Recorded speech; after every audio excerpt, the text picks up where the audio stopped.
dem Weg nach Antanatanana. Zweimal die Woche schauen wir gerade immer noch auf unseren Bau, um zu gucken, wie der Fortschritt ist an der Schule. Heute haben wir noch 2 Kollegen mit an Bord, den Mami, den Mann von der Fahrer und noch einen Brunnenbauer.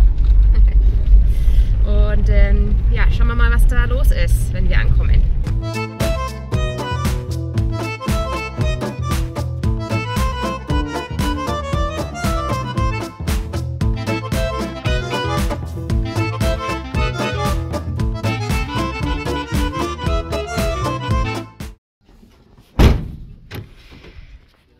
Warum haben wir einen Brunnenspezialisten mitgebracht, fragst du dich vielleicht. Und dem werden wir gleich auf den Grund gehen. Aber jetzt begrüßen wir erstmal den Ingenieur und den Tuki da hinten in Rot, den Bauleiter.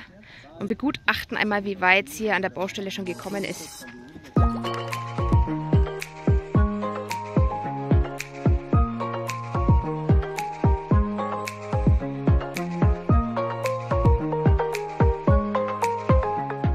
Zuerst müsstest du wissen, dass wir natürlich viel Wasser für den Bau brauchen. Das ist ganz normal, weil zum Beispiel ziemlich viel Zement angemischt werden muss. Um 5:30 Uhr sind die heute Morgen gekommen. Ne?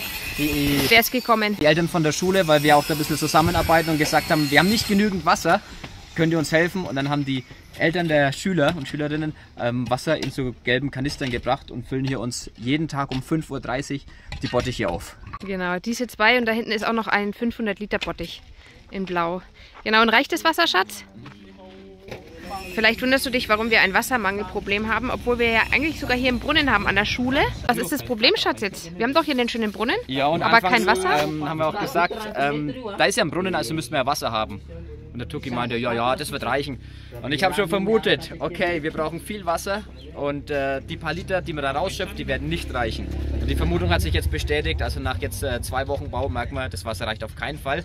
Und guck mal, es scheint hier jeden Tag die Sonne, aber es hat seit Monaten nicht geregnet und die Wettervorhersage beschert uns auch keinen Regen, wahrscheinlich bis Mitte Oktober, Mitte November.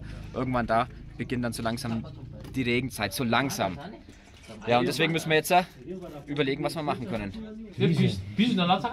Also folgendes, der Brunnen ist, ich glaube 25 Meter tief oder 22 Meter tief und die Idee ist, dass wir den jetzt tiefer buddeln, um da eben mehr Wasser rauszubekommen, ganz einfach. Aber schwieriger ist, der muss natürlich befestigt werden am Rand und du siehst, der ist hier auf einfache Art und Weise mit Ziegelsteinen befestigt worden. Was auch mal ganz typisch ist. Auf dem Land eher, ne? Macht man so Art Brunnensteine rein, die sind dann richtig schwer und die halten das Ganze, aber die muss man erstmal dann da reinbekommen und das wird eine Schwierigkeit sein. Also die Brunnen, was jetzt drin ist, sind Ziegelsteine, aber diese Brunnensteine, das ist quasi so ein Betonring, den man da so reinmacht, ne? Und das ist aber, glaube ich, bei unserem Brunnen nicht drin. Richtig schwer, die lässt man dann mit einem Seil runter, aber das macht man, wenn man den Brunnen neu baut. Der ist jetzt schon gebaut. Und dann passen die passen dann mal rein. Der Radius ist quasi zu groß von diesen Brunnensteinen.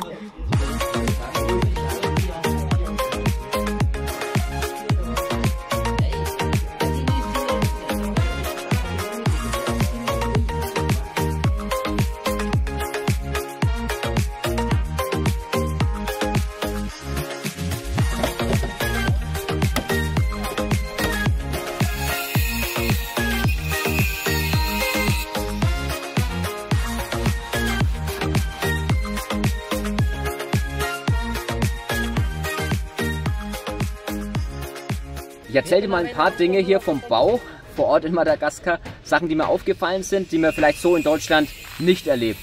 Das erste, was ich besonders finde, ist die Gefahr des Diebstahls. Die ist hier echt krass. Ein Freund hat erzählt, dass er 20 bis 30% beim Bau seiner Gebäude verloren hat an Materialien und an Werkzeugen. Die haben plötzlich Beine bekommen. Da klauen nicht nur die Mitarbeiter hier, die Bauarbeiter, sondern auch die Leute aus dem Dorf, nehmen einfach die Sachen mit.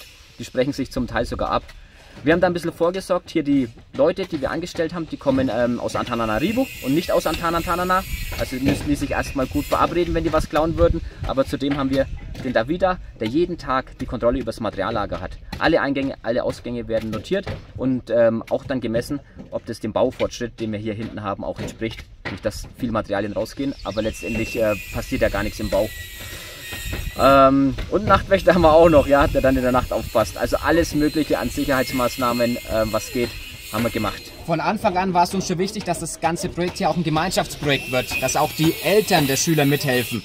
Und ich habe überlegt, was könnten die denn machen, aber was auch irgendwie sinnvoll ist, dass sie irgendwo mit anpacken. Das hat sich jetzt ganz natürlich ergeben. Durch diese Wasserknappheit hier haben die sogar von sich aus angeboten, wir können jeden Morgen oder auch zwischendrin oder abends kanisterweise Wasser bringen von den Reisfeldern, von den, naja, 2, 3 vorhandenen Brunnen, die es hier in Tanana gibt, und uns einfach mithelfen, dass wir jetzt für den Anfang der Bauphase genügend Wasser zur Verfügung haben. Ja, und das ist stark, weil das stärkt den Gemeinschaftssinn und da merkt man, dass jeder mit anpackt und wir nicht einfach nur eine Schule für sie hinstellen, sondern dass es ihnen auch was Wichtiges ist und dass es ihnen was wert ist. Und was sich bis jetzt schon bezahlt macht, finde ich, ist unser Werkvertrag, den wir haben. Also wir haben gesagt, wir bezahlen eine feste Summe für das ganze Fertigstellen der Schule, ja, mit allem drum und dran. Zeitdauer ist so ungefähr auf 6 Monate berechnet. Und es kann natürlich ein bisschen länger dauern oder ein bisschen kürzer, das weiß man nicht. Aber die Arbeiter erhalten einen echt guten Lohn, aber einen fixen Lohn. Dauert es länger, ja, dann muss man im Vorhinein das Gehalt kürzen und sie kriegen am Ende nur das ausbezahlt, was wir vereinbart haben. Dauert es kürzer, kriegen sie trotzdem den vollen Lohn wie vereinbart, aber die Qualität muss natürlich stimmen. Ja, und da kannst du dir natürlich vorstellen, dass dementsprechend die Motivation, also die Arbeitsmotivation sehr, sehr gut ist, weil wir auch fertig werden wollen. Und wir sind jetzt auch ein bisschen sogar vor dem Zeitplan. Also den halten wir gerade sehr, sehr gut ein. Aber ich weiß nicht, was noch kommt. Es tauchen immer wieder Probleme auf. Es kann sich auch nach hinten verschieben, aber zurzeit läuft es richtig, richtig gut. Und jetzt fragen wir mal den Mami, was sie denken, wie viel der Ausbau vom Brunnen kostet. Weil das war was wir in den Kostenvoranschlag nicht einberechnet hatten. Was aber unserer Meinung nach wichtig ist, dass der Brunnen funktioniert für die Zukunft der Schule. Wir wollen ja funktionierende Toiletten und Waschbecken haben für die Kinder. Und jetzt bin ich mal gespannt und hoffe, dass es nicht zu teuer sein wird. Oh shit, es ist teurer, als wir vorher sogar angenommen hatten. Und zwar 1.600.000 Ariari. Also sieht schlecht aus. Es soll nochmal 400 € extra kosten, damit der Brunnen funktioniert. Müssen wir gut überlegen. Müssen wir mal gucken. Ja, das sind nochmal ein paar hundert Euro, die es mehr kostet. Aber ein paar hundert Euro, dass du dann auch für die nächsten Jahrzehnte hier einen schönen Brunnen hast, der immer Wasser gibt. Ja, das ist es doch wert, oder? Deswegen würde sich das Investment lohnen. Ich habe natürlich schon mit ein bisschen Puffer geplant, so 10% auf jeden Fall Puffer im Budget. Aber es wird schon nach und nach aufgebraucht. Wasser ist schon extrem wichtig und ich denke auch einfach für die Kinder, ja, sich überhaupt sauber zu machen.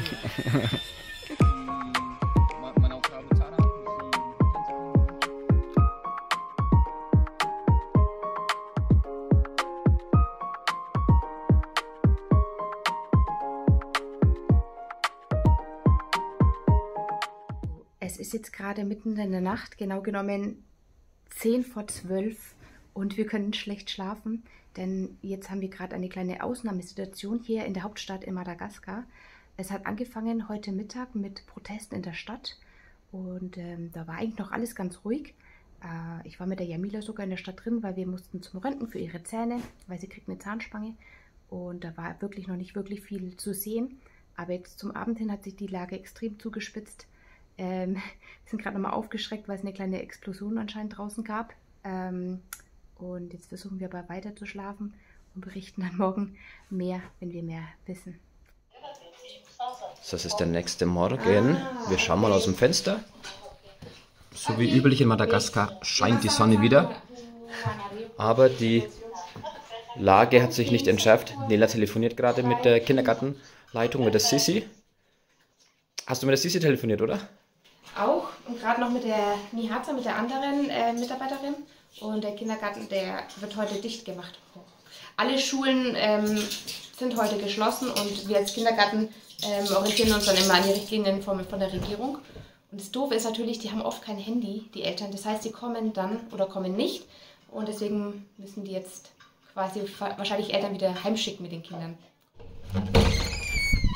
Hier, da haben wir Riegel vor unserer Haustür und natürlich wie in Madagaskar üblich die wunderschöne Mauer mit Scherben oben drauf oder zum Teil Stacheldraht. Salam Rakutu. Den Rakutu als unseren Wächter, falls was passieren würde, wobei der auch nicht wirklich eingreifen würde. Aber da kriegt man schon Angst in solchen Situationen. Ne? Da kann einfach jemand, ein kleiner Mob, ein paar wütende Leute, ein paar Betrunkene über diese Mauer klettern und die kommen dann zu uns nach Hause. Und da haben wir gestern noch Geräusche gehört und so in der Nacht. Da schläft man nicht ruhig. Dieser Baum hier hat nicht etwa Beine bekommen. Nein, da steht die Nela da drunter und der Rakutu. Nela, du brauchst im Rakutu nicht nach Neuigkeiten fragen.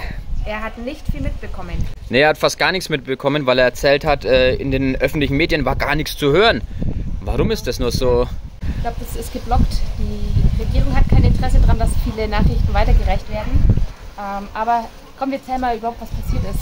Also, was ist passiert hier bei uns in der Hauptstadt und auch in Antsira Bay, in der zweitgrößten Stadt Madagaskars? Es hat eigentlich angefangen mit Demonstrationen gestern, was ich gut finde eigentlich, weil die Menschen haben wirklich Probleme in vielfältiger Weise. Wir haben einen extremen Strommangel in Madagaskar. Alle. Seit Jahren. Ja. Genau. Die Leute sagen, die langjährigen Missionare hier sagen, es wird immer schlimmer, es wird hier nichts besser. Also auch wir merken, dass wir sind ja seit 4 Jahren hier und jedes Jahr wird es irgendwie getoppt. Ja. Die Hälfte der Zeit hat man keinen Strom mehr. Zum Glück haben wir hier einen Brunnen, deswegen können wir jetzt nicht von Wasserknappheit reden. Genau, aber das ist auch ein echt großes Problem für die Madagassen. Die haben kein Wasser. Stell dir mal vor, du hast kein Wasser. Das ist ja schon fundamental für dein Leben. Genau. Auch die Schulbildung, Gesundheitsvorsorge, das Ganze ist ein ganz großes Dilemma hier in Madagaskar. Und ich habe mich immer gewundert, warum die das so lange schlucken und nicht dagegen aufstehen. Jemand sagte mal, eine Missionarin, wenn die Madagassen, also die halten viel aus und die melden sich lange nicht zu Wort, aber wenn die mal auf die Straße gehen, ja, wenn da mal sowas ist wie gestern war, vielleicht jetzt noch die nächsten Tage, dann ist echt was im Busch. Also das ist heftig. Ich war gestern noch in der Stadt, da war es eigentlich ganz ruhig. Ich musste nämlich mit der Jamila zum Zahnarzt, zum Röntgen. Da haben die Demonstrationen schon angefangen und ich würde sagen, dass sie eigentlich auch friedliche Absichten hatten. Ich habe das Gefühl, dass es zum Abend hin dann völlig eskaliert. Wenn man das so die News dann anschaut, wir haben in Facebook noch verschiedene Bilder gesehen und Videos. Vielleicht kannst du auch hier nochmal ein paar einblenden, während wir reden, Nilla. Das sind so die wirklichen Nachrichten und da sieht man, was auf der Straße passiert ist. Die Ausscheidungen, die es gab, die Polizei, die mit Tränengas vorgegangen ist, die Geschäfte, die geplündert worden sind. Das ist eigentlich ein bisschen witzig, weil die sind dann wirklich zu Hunderten sind die Madagassen gelaufen mit Kühlschränken auf dem Kopf und Stühlen und Tischen, die sie getragen haben. Wie die Ameisen, die irgendwo ein totes Tier sehen und es zerlegen und gemeinsam wegtragen, ist alles aus einigen Läden echt alles rausgetragen worden. Ich fand es schon unheimlich. Das sind nämlich auch die Läden, in denen wir normalerweise einkaufen. In der Innenstadt zum Teil, aber auch hier überall, bei uns, 2 Kilometer entfernt in Talatamati, der große Supermarkt, zu dem ich heute gegangen wäre. Eine Freundin hat auch zu mir gestern Abend gesagt, ich glaube, wir müssen Vorräte einkaufen morgen, weil es könnte schlimm werden. Dann habe ich ihr 5 Minuten später geschrieben, ich glaube, du kannst nicht mehr einkaufen gehen. Genau, also es ist ein echtes Problem. Es gibt im Prinzip jetzt, glaube ich, gar keine Supermärkte mehr, wo man gerade einkaufen kann. Vielleicht den normalen madagassischen Markt, den wird es schon noch geben. Ich werde jetzt nachher mal ein bisschen mit dem Fahrrad unterwegs sein. Wir sollen eigentlich zu Hause bleiben. Das Auswärtige Amt hat auch geschrieben, es gibt Reisewarnungen und so weiter. Du kannst auch nicht reisen, weil der Flughafen ist eh gesperrt. Ja, also darf man nicht auf die leichte Schulter nehmen. Ich brauche aber Geld, ich muss Geld abheben, um weiter für den Bau Materialien zu bezahlen. Und deswegen schaue ich mal schnell mit dem Fahrrad an der Bank vorbei, ob die überhaupt offen hat. Oder ob die kaputt ist. Ja, ich habe gesehen, Bankautomaten sind geplündert worden oder kaputt, zerschlagen worden. Ja, mal schauen, was wir jetzt die nächsten Tage so bereithalten. Weil vielleicht sehe ich auch sehr müde aus, weil die Nacht war auch echt durchwachsen bei uns, weil wir wohnen hier im Viertel Talatamati. Da wohnt, soweit ich weiß, die Mutter vom Präsidenten, vielleicht auch der Vater. Und die haben versucht, die zu bekommen. Und die ganze Nacht, 3 Uhr habe ich das letzte Mal auf die Uhr geschaut und ich konnte danach nicht mehr einschlafen, gab es Explosionen und Schüsse für uns hörbar. Also wir sind jetzt, glaube ich, nicht wirklich in Gefahr, aber das ist nahe bei uns und dann schreckt man schon immer wieder auf und denkt sich, Also wir sind nicht in Gefahr, aber ich würde mich jetzt auch nicht, wenn nicht absolut notwendig, auf die Straße begeben. Und wenn es sich weiter zuspitzt, die Lage, dann kann auch irgendwann mal sowas passieren wie 2009, da kam es zu einem Umsturz der Regierung. Und wenn das hier wäre, dann wäre hier echt was los. Es ist schon was los. Ja. Das kann doch anders passieren. Aber es ist vielleicht nur der Anfang. Ja. Zwei Kinder haben es schon an den Frühstückstisch geschafft. Habt ihr gut geschlafen? Ja. Habt ihr irgendwas gehört in der Nacht? Nein, nee. Habt ihr gut geschlafen? Und warum seid ihr jetzt nicht in der Schule? Weil heute ist Griffen, weil die Madagassen sind wütend, dass sie kein Wasser haben und kein Strom. Und dann, jetzt brennt Madagaskar und dann, wenn wir nach Deutschland, in die Schule fahren, dann wird der Weg brennen oder das sind noch die Madagassen, die kämpfen und dann wird es gefährlich. Und dann ist gut, wenn ihr zu Hause bleibt, oder? Ja. Freut ihr euch? Mhm. Quasi wie ein Ferientag, ein geschenkter Ferientag. Und deswegen dürfen wir auch Nutella heute. Voll gut. Okay, dann lasst euch schmecken. Wenn man hier so die Straßen entlang fährt, könnte man meinen, alles wie immer, außer dass weniger los ist und keine Schulbusse fahren. Aber ich gehe jetzt mal zu dem Supermarkt, wo ich normalerweise heute eingekauft hätte und auch zur Bank und guck, ob die da offen haben, vielleicht noch ein paar Vorräte besorgen. Aber ich bezweifle es, dass ich heute irgendwas bekommen werde. Außer vielleicht auf dem lokalen Markt. Okay, hier sieht man, hier ist mehr los. Da ist der Super-Ü, unser Supermarkt. Und da sind die Gates geschlossen. Das ist so ein Komplex, wo verschiedene Geschäfte drin sind. Mehrere.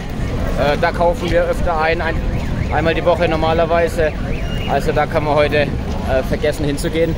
Lange Schlangen vor den Banken natürlich, wie zu erwarten. Die Leute wollen ihr Geld abheben. Ich auch. Aber da stelle ich mich heute auch nicht an den Automaten. Oi. Und fahre ich noch ein bisschen weiter. Okay, Geld abheben kann ich vergessen. Das hier ist die Bank, zu der ich normalerweise gehen würde, heute am Freitag. Und da ist selbst hier der Geldautomat geschlossen. Die Sicherheitsleute schieben hier Wache. Ich komme gerade vom Geldautomaten. Ich habe noch einen entdeckt, gleich bei uns ums Eck, weil es hier ein bisschen ruhiger ist. Und da waren weniger Leute angestanden und die haben noch Geld bekommen. Möglicherweise der einzige Automat hier noch in der Stadt, der überhaupt Geld ausgibt. Als ich dran war, gab es nur noch 5000 Ariari-Scheine, sprich 1-Euro-Scheine und auch limitiert auf maximal 60 Euro. Das heißt, ich habe jetzt noch 60 Euro bekommen und das war es dann jetzt fürs Wochenende und möglicherweise auch für die nächsten Tage. Ich muss mal jetzt hier auch meinen madagassischen Kollegen fragen, den Tanteli. Hallo Tanteli. Hallo. Weil du kannst ja ein bisschen Deutsch zur aktuellen Situation, zur Grefi, also zum, wie sagt man, Aufruhr, der jetzt gerade stattfindet, zu den Tumulten in der Stadt. Kannst du was dazu sagen, aber auf Deutsch? Die Leute sind Frustriert? Ja. Ja. Alles Market. Der ganze Markt? Die ganze Markt sind kaputt. Denkst du, das dauert noch länger an oder war das jetzt eher eine einmalige Sache? Vielleicht morgen die Leute werden wieder machen. Ja? Ja, vielleicht. Weil die Leute sind eine Pause machen. Die machen einen Tag Pause heute und morgen greifen sie wieder an. Das war jetzt ein kurzer Arbeitstag für mich. Bei Nehemia sind fast alle Bereiche geschlossen. Ausbildungsbereiche für die Nähausbildung haben wir offen gelassen und auch die Raffi-Ausbildung. Da konnten die jetzt lernen, aber sonst haben wir alles dicht. Ich habe mich kurz noch mit dem Tanteli ein bisschen näher unterhalten und seine Einschätzung wissen wollen, was er denkt.